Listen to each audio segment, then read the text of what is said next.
Please turn now in your Bible to Deuteronomy chapter 5. Deuteronomy chapter 5. There in the Old Testament, and you can find it on page 150. I'm speaking especially about the Sabbath this evening. So I'm going to read part of the Sabbath commandment and then a few other passages as well. So Deuteronomy chapter 5. I'm going to read from verse 12 to verse 16. Please give your attention to the Word of God. Observe the Sabbath day, to keep it holy, as the Lord your God commanded you. 6 days you shall labor, and do all your work. But the seventh day is a Sabbath to the Lord your God. On it you shall not do any work, you, or your son or your daughter, or your male servant or your female servant, or your ox or your donkey, or any of your livestock, or the sojourner who is within your gates, that your male servant and your female servant may rest as well as you. You shall remember that you were a slave in the land of Egypt, and the Lord your God brought you out from there with a mighty hand and an outstretched arm. Therefore the Lord your God commanded you to keep the Sabbath day. Honor your father and your mother, as the Lord your God commanded you, that your days may be long, and that it may go well with you in the land that the Lord your God is giving you. Let's turn back 2 books to the book of Leviticus at chapter 19. So you turn backwards through Numbers to Leviticus chapter 19. I'm going to read short passages from Leviticus 19. And the Lord spoke to Moses, saying, Speak to all the congregation of the people of Israel, and say to them, You shall be holy, for I, the Lord your God, am holy. Every one of you shall revere his mother and his father, and you shall keep my Sabbaths. I am the Lord your God. Do not turn to idols, or make for yourselves any gods of cast metal. I am the Lord your God. And skipping down to verse 9. When you reap the harvest of your land, you shall not reap your field right up to its edge. Neither shall you gather the gleanings after your harvest. Bear, neither shall you gather the fallen grapes of your vineyard. You shall leave them for the poor and for the sojourner. I am the Lord your God. You shall not steal. You shall not deal falsely. You shall not lie to one another.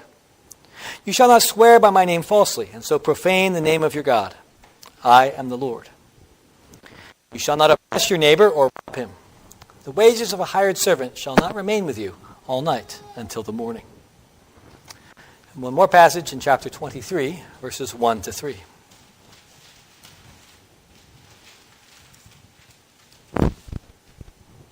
The Lord spoke to Moses, saying, Speak to the people of Israel, and say to them, These are the appointed feasts of the Lord, that you shall proclaim as holy convocations. They are my appointed feasts. 6 days shall work be done, but on the seventh day is a Sabbath of solemn rest, a holy convocation. You shall do no work. It is a Sabbath to the Lord in all your dwelling places. So our series in the evening right now is how to treat a human. And the last time I talked about that what we need is an economy made for man, not a man made for the economy. And someone came up to me afterwards and said, yeah, that was a good sermon except for one problem. Half your congregation didn't know the word economy. So I apologize for that, young people. What is the economy? The economy of a country is the entire way that that country works and sells stuff and buys stuff and makes their money and gets what they need. All right, so that whole system, the whole market of how people are working, for whom they work, how do they get paid, how do they pay taxes, all of that put together, they call that's the economy. And usually you think about it country by country, although you can have a smaller economy, Philadelphia's economy, or you can talk about the world economy, but usually you talk about the economy of a certain given area, a certain country. Now, when I said an economy made for man and not a man for an economy, I am echoing another older statement. How many of you can tell what older statement I am echoing when I say that the economy should be made for man and not man for the economy? Who can tell? Okay, good. Most of you, at least half of you, say, you are deliberately echoing Jesus when Jesus said the Sabbath was made for man and not man for the Sabbath. So we're going to talk about the Sabbath tonight, not just because I'm following up on my echo to trace it back to the source, but also because the Sabbath and the economy are a lot more linked than you might think. In the economy, you're answering, the way the country sets up its economy has a lot to do with geography and lots of factors, but you also are getting at the issue of what the point of life is. Why are we here? What is the purpose of it? Right? You see little differences between different countries. Like in France, it seems to be the point of work is to get just enough money that you can then sit out and eat a very long meal as long as possible afterwards. Right? Sort of the Mediterranean approach. All right? Whereas in America, we think the point of work is to keep on working. Okay? All right, so the way the economy works, and in Greece, I remember landing in Athens as a 5-year-old, and they would have 4 rush hours every day. You say, why? Well, because you go to work, and then you come home for lunch and a nap, and then you go back to work, and then you come back home again at like 9 o'clock at night. All right? All right, so again, life can mean many things in Greece, but one thing you got to have that nap and a big family dinner. Usually grandma would have everybody coming in, the adult. Anyway, it was all different over there. So the issue of the economy gets at what's the point of life. And there's also that question of who's the boss. Because you might think going home at lunch was great, but if your boss isn't going to let you, then you're not going to keep that job and go home for lunch. And the Sabbath also pokes at these same things, and they're linked. Who's the boss? Someone is, in some sense, your master if he can make you do something you don't want to do. That makes him a boss. And you can have a bunch of bosses. All right, so if you're small, you have parents who make you do things. All right, so boss mom and boss dad. All right, you go to school, you got one boss after another, one teacher after another telling you what to do. All right, you go to work, there's a boss, and then the boss has a boss, and so on. Yeah. Out in the playground, maybe somebody just stronger than you can make you do something you don't want to do. All right, that's the law of the jungle, boss. All right. Some bosses you choose, some bosses you don't. Some bosses you can leave, some bosses you can't. And what do bosses want you to do? Well, for the most part, bosses want you to work. The close-in bosses, the parents, they may tell you to rest, but as you get to those farther out bosses, they're really there to make you work. And that's what they want. Now, in what we just read, particularly in Leviticus 19, we had a repeated assertion.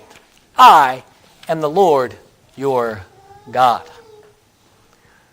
Not one of your gods, but your one and only God.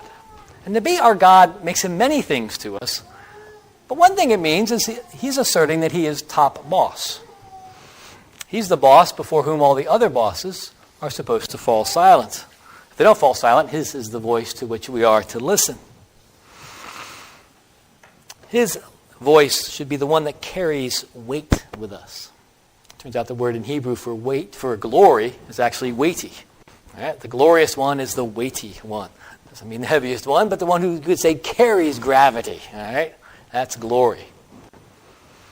So what does our top boss say to us about our work?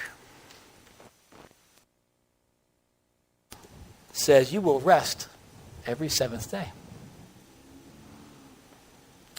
You'll work 6, he says. Life was a struggle back then. You had to do a lot of work to get the food out of the ground. But you're going to rest the 7th. Even if you're anxious about getting that food out of the ground, you will still stop and you will rest on that 7th. You won't work, but you will rest and you will remember. And so in this commandment from the top boss, a command not to keep on working, but in fact to stop, we see both God's authority and his grace. There's a lot of authority here because he is putting up a stop sign. Some of you are better about stop signs than others. I have a little trouble with really stopping at a stop sign. Right? There's this stop. But I'm in a hurry. Stop. Yeah. Authority there. He's saying, I am the Lord your God. I am greater than Pharaoh, who said work. Greater than masters and bosses who say work. Greater than teachers or coaches who might say, now, for your Sunday workout. God is saying, but I am your God. I'm above them. And I say, stop. But he doesn't just assert that he's greater than our external bosses. He's also asserting that he's greater than our own individual inner ambitions. We might say, well, I'm glad I get to stop, but I'm not going to. Because I think can make a lot of money if I also work on Sundays. I remember I was teaching a religions class, odd part of my life. I was teaching world religions. And so instead of reading the textbook, I had them read Deuteronomy for Judaism, and I had them read Luke for Christianity. And we started talking about the Sabbath commandment. And I remember a couple of students were like, well, it doesn't mean that you're not supposed to work. And another guy was like, of course it means you're not supposed to work. But it's tough when you can get time and a half. He was being much more realistic about the situation. Of course it means this, and of course it would mean foregoing that. Yes, I am the Lord your God. And so I'm not only greater than your bosses, I'm greater than your desire for success or your anxiety about how that test is going to go on Monday. I'm greater than your pleasures and your hobbies, or maybe your sloth, that you'd say, well, bed is awfully nice this morning. And he's a lifelong boss. He's a steady boss. He's a boss that we can't leave. We're not to leave. He says 1/7 of your life is to be different than the other 6/7. On that 1/7, you will pursue my purposes and not your own, nor your boss's. And just as a side note, this is another reason why the whole debate that many churches have about worship style is an abomination. Right? You're supposed to rest. Why? To focus on God. But then we start talking about worship style, instead of focusing on God and what God wants, we start saying, well, I want a guitar and he wants an organ. All right? Who cares what you want? It's God's day. We should be asking God. Now, along with the authority there, notice the grace. He says, not work harder, but stop, rest. What other great master says rest? Does the general send out a thing, I want all soldiers to rest? Does the CEO say, what we need here is more rest? And together with that grace to rest comes the implicit promise, rest and I will take care of you. Rest the 7th day and you won't starve as a consequence. I will bless you. I will take care of you. As you honor me, I will take care of you. And you will have what you need. And just to drive this home, at the same time that he gave these 10 commandments, he was giving them manna. All right? They're going through the wilderness. Not a whole lot of food in the wilderness, so he sent them food miraculously every night. Every morning you get up and you gather your manna. And it says on the 6th day, and they weren't to save any. Okay? Every day I'm going to send you what you need for that day. Don't save it. You save it, it goes bad. But then he says, but on the 6th day I'm going to send you double, and you will save half of it overnight, and it won't go bad. And that's how it worked. It didn't go bad that night. And when people went off looking for it, there wasn't any there. He said, what are you doing? I told you to rest. Okay? And I provided for you. It didn't go bad last night, unlike every other night. Now, often we have a problem. If I'm not working, what am I doing? Different people have more or less trouble with that. Some people go on vacation and they want to go on a bike ride, and some people go on vacation and they want to sit on a beach. Right? Those people have more ease, perhaps, with Sabbath. All right, but for those of us who want to go on a bike ride, what am I doing if I'm not working? Well, notice what the commandment says. He says, observe the day. So for starters, remember the day is different. It's separate. You do different things this one day. The day is holy.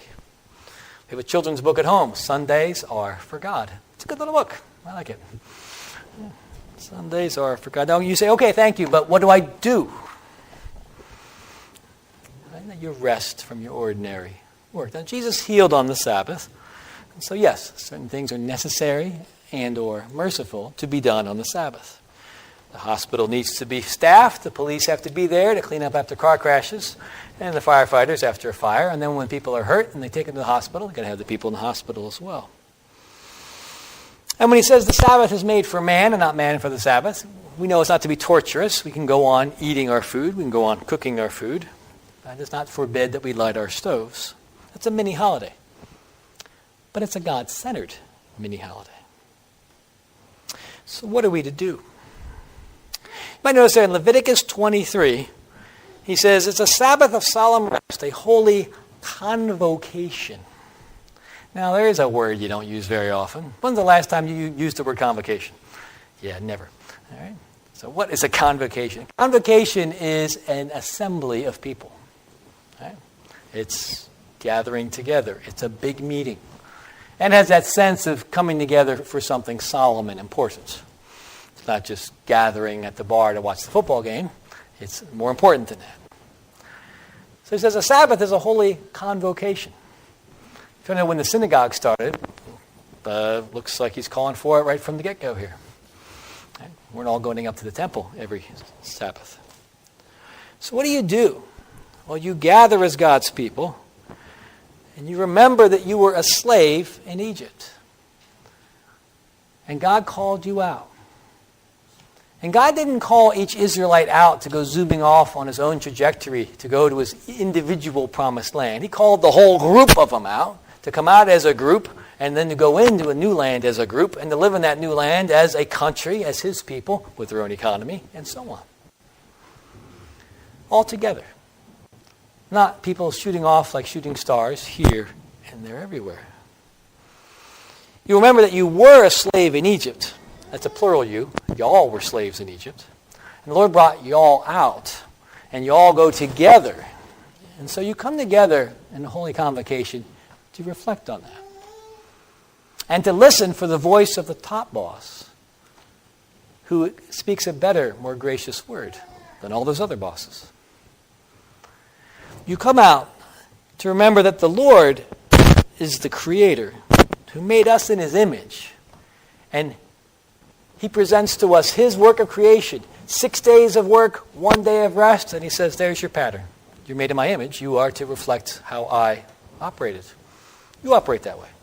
You do 6 days of work and a day of rest, just as I did. I'm the model. I'm the creator. You're the creature made in my image. Imitate. And we get so busy doing our work that we're not really thinking about that on Wednesday. We're too busy doing our work. We need to have that time to rest and to come together and say, now, the purpose here is not just to get a higher grade than Durin. The purpose here is not just to clinch the next deal, although I might need to. The purpose here is not simply to be anxious because I don't know how the kids are going to turn out and I don't know if we're going to have enough food. Now, the purpose is to imitate the Lord our God. He is holy, so we are to be holy. He is separate from the wickedness of the world. He calls us to be separate, and so on. And in our 6 days of work, we get into the fog of war. We forget where the dangers lie. We need the seventh day to reorient ourselves.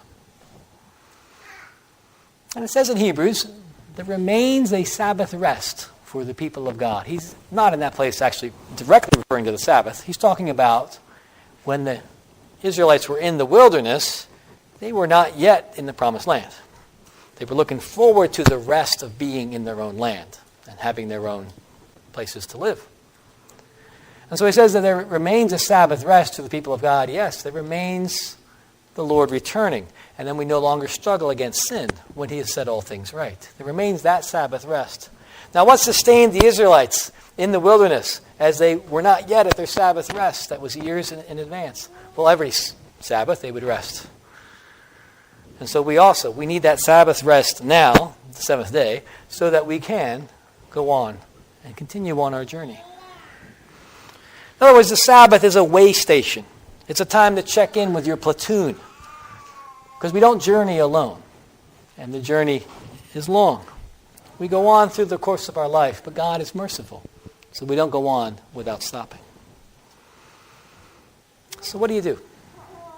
Well, you complete the purpose of your existence. To imitate God who worked and rested. We'll do the work part. Let us also do the rest part. Now, what does this have to do with the economy? Everything. This has to do with the purpose of life.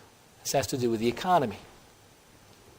I want to put a word out there for you, and I want to ask you what goes with that word. The word is Almighty. What other words go with the word Almighty? You say, the. Very good. Yes, the. All right? Since there can only be one Almighty, we speak of the Almighty. Good. Are there any other words that frequently travel with the word the Almighty? I think I saw you saying it. Dollar! Who here has ever heard the phrase the almighty dollar? Ah, yes. Now that's blasphemous, isn't it? Yes, the almighty dollar. Jesus said you cannot serve both God and money. And he seems to be implying there that those are kind of like the two main options that you may be tempted to go serve. God and money. And we have that in the way we use our language. We have the almighty, and we have the purportedly almighty dollar. And you need to know the voice of each master so that you know who you're responding to. The almighty says, work 6, rest 7. The almighty dollar says, rest all 7. Work all 7. Thank you. Work all 7. Work without stopping. The difference matters a great deal. Because God says, let man rest. When man prevails, he says, let man not rest. The boss who is higher and more different is more compassionate to our frame. The bosses who are mere men like us, they have less compassion. And it goes to a very profound question. What are we? Where the Almighty rules, we are beloved children, who calls us to work and then to rest and to play. But if we are slaves, then we are to work every day. That's why I say a just economy is an economy made for man. And we need money to get on with life, but we're not to confuse money with life. And so to have an economy made for man, you've got to remember that the Sabbath was made for man. If you ignore the Sabbath, you're saying that God's gifts are of no interest to you. And you say his commandments are without point. But if you make your biggest boss money, or Wall Street, or a maximum profit, or simply the earthly boss, well, then you are his tool and his slave. And when will you rest? And we can't each rest on our own individual day. We need a time for a holy convocation to hear the voice of the real Almighty altogether.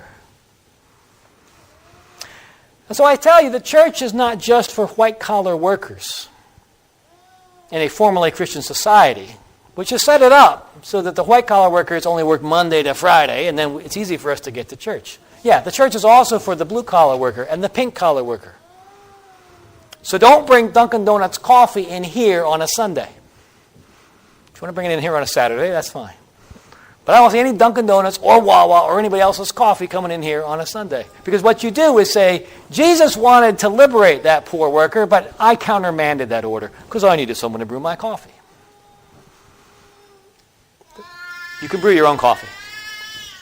In fact, we've got a coffee maker downstairs here. We can take care of that here. But you're not to bring Dunkin' Donuts or coffee in here. When you bring it in, you might as well write on it, I enslaved a poor worker today. Jesus would have freed her, but I had better ideas. Now, Jesus is the King of Kings and the Lord of Lords. And those who set up the economy, who are a lot richer than any of us, they're responsible to Jesus for how they set things up. Did they take God's children and make them their slaves? That's what Pharaoh did. You might want to remember what happened to Pharaoh. And so for us, whatever influence we have, we're to give rest not only to ourselves, but to all those. We're to extend the rest as far as we can. And that's the point of the commandment, to rest to those who have children and have servants and might have strangers who have animals. And you're to extend that rest even to animals. So whatever you can, you extend that rest. And with a little planning, you find you don't need to shop on Sunday. And you don't need to study on Sunday. And there are a lot of things you don't need to do on Sunday if you were planning on not doing it on Sunday. So with a little planning, you do something extraordinary. You obey the big boss by not working.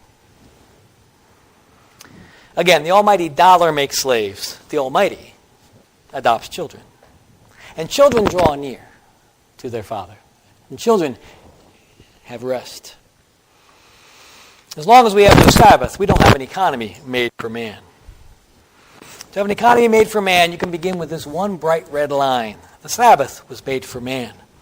And not only are we to enjoy it, we're to extend that enjoyment as far as possible.